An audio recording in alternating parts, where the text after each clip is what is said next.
I think the biggest news coming out of this week, Chris, quarterback one, Zeb Nolan, coming out of Who'd you say? Coming out of the bleachers. He was literally out on the proving grounds bleachers, and now he's in the mix for QB1. I want to get your thoughts on that. You know, I did not expect at any point this preseason I would wake up and be watching Zeb Nolan film, but that's exactly what I was doing on Wednesday and Thursday. I mean, listen, a guy that started his career at Iowa State. Yep. You know, Shane Beamer referenced that he played against Oklahoma, threw for 300 yards. So, you know, you go on YouTube, it's a little easy, quick search. You can find it.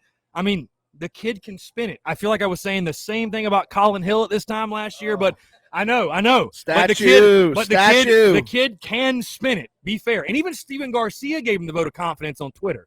But you watch that kid who was at North Dakota State in the spring. Yeah, it's. I felt like I was taking loony pills on Wednesday when we were talking about QB1. Anybody who's here that's tuned in the Daily Crow, they can tell you, because it's funny. This is the quarterback battle and the quarterback controversy that none of us asked for. Literally a week ago to the date, I was sitting on my show saying, you know what's great? Not having to talk quarterbacks. Even though it's good for content, I don't want to talk quarterbacks. We have our quarterback. I did. I think I did. I did. Thank you, Chris. Everybody say thank you, Chris. Sit Dog 9 in the Twitch stream jinxed us, but that's for a whole other conversation. But either way, no, I mean, this is one of those things, man, where, you know, I was sitting there last week again saying, like, I'm so happy we don't have this quarterback controversy. We've got our guy in Luke Doty, he's QB1, whatever. How quickly things can change over the course of a weekend or a course of a couple of days is, you know, Luke Doty gets hurt, and all of a sudden there's this guy wearing number 25 at practice. Who is he?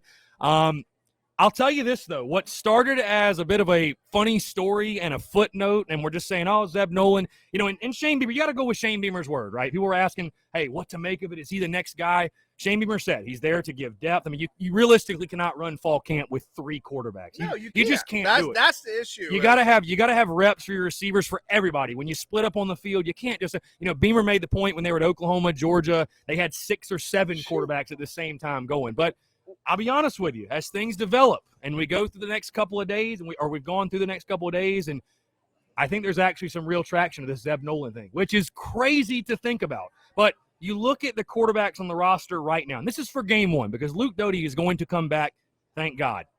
You got a guy in Colton Gauthier, has never taken a college snap.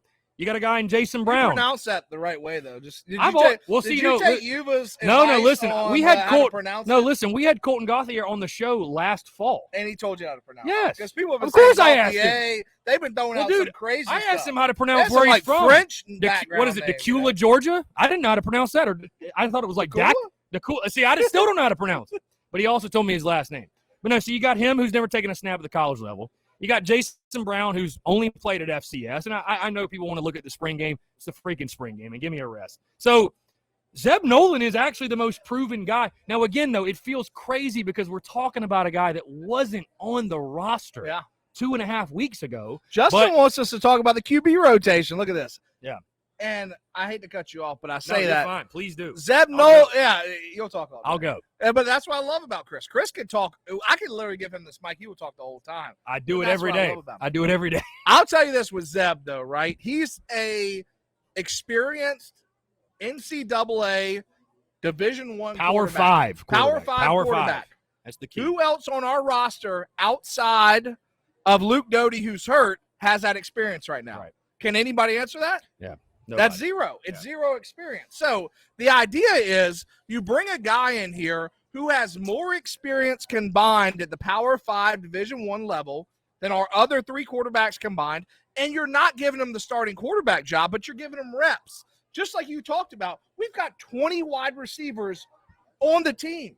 Yeah. You can't throw to 20 wide receivers with 3 quarterbacks. Dude, when I was doing those position breakdowns, I was like, we have a lot of, we've got 20. I just counted. I list them all, right? Like I'm listing the guys that will never see the field. I'm like, we need to show everybody love. You know what I mean? Yeah. But yeah, we got a lot of receivers. So my thing with the quarterback rotation is, yes, Luke Doty is number 1. Clear cut by Beamer's comments, Satterfield's comments. Luke Doty's quarterback number 1. There was no quarterback battle, but now you got Jason Brown, who's squarely in the mix, comes from St. Francis, doesn't have that Power 5 Division I experience. That's no knock on him, but at the end of the day, when you're playing against SEC competition, East Carolina the second week, and you don't know. Potentially Luke Doty will be back before the game. The way it's kind of shaking out. Beamer said last night at the call-in show he expects Luke to start taking reps before week 1. But at the point when, right. again, and Yuva had tweeted this out too, we were thinking the worst. Hey, he was out 6 to 8 weeks, maybe even longer. Yeah. And at that time, you're telling me you're going to take into the season with no quarterback that has Power 5 Division I experience. So you throw a guy like Zeb in there, and hey, I think competition breeds success. Yeah. At the end of the day, you want to have competition. Every coach will tell you this. You want to have competition at every position. There's no doubt about that. Shout out to Keith Allsep, no doubt about that. But at the quarterback position, it's even more so. You have to have that. So I think Zeb brings another guy that has the energy. He wrote the actual playbook. Yeah. I read that. He wrote the playbook this past summer. In the computer, he was, designing the plays. So he knows every single play. Worst case that can happen, he gives you serviceable backup experience. I think I've seen when somebody gave me a question earlier, they want to get our prediction on QB1 for Eastern Illinois. So I'm going to save that for a little bit later. But I think that covers a little bit of quarterback conversation for now. I will say this just in closing on the QB conversation. We're having a lot of fun talking about QB1 for week 1 and because of Luke Doty's injury. But I posted a clip about this on social media today, and I'll just keep saying it. Luke Doty is this team's starting quarterback. 100%. Make no mistake. When he is healthy, he is head and shoulders above everyone else on the roster. He is this team's starting quarterback. He is the leader of the football team. The football team has bought into Luke Doty. And I truly believe, and again, I could be proven wrong, but I believe the best version of this offense and the best version of this football team will be with Luke Doty under center. When you look at what the strengths and the weaknesses are of the team in regards to, running the football, 4 or 5 starters back in an offensive line, a wide receiver room that is questionable, probably putting it nicely. You've got some nice tight ends, but I think realistically having a guy, it's so funny though to me is like people clamoring. I love these comments. Right. Chris. People clamoring. We see them every single day. These comments are amazing. People clamoring, though, one way or another for a quarterback position. So funny. Last year, in the season, we're like, we need a guy who's dual threat, who's mobile. Put Luke in. And now we're going into the season. People are saying, we need a guy who can throw it 50 times. Put Jason. I'm like, people don't know what the hell they want. So I really believe, end of the day, hey, we're having fun with the quarterback conversation. But make no mistake, when Luke Doty is healthy, if it is for week 1, he's this best team's quarterback.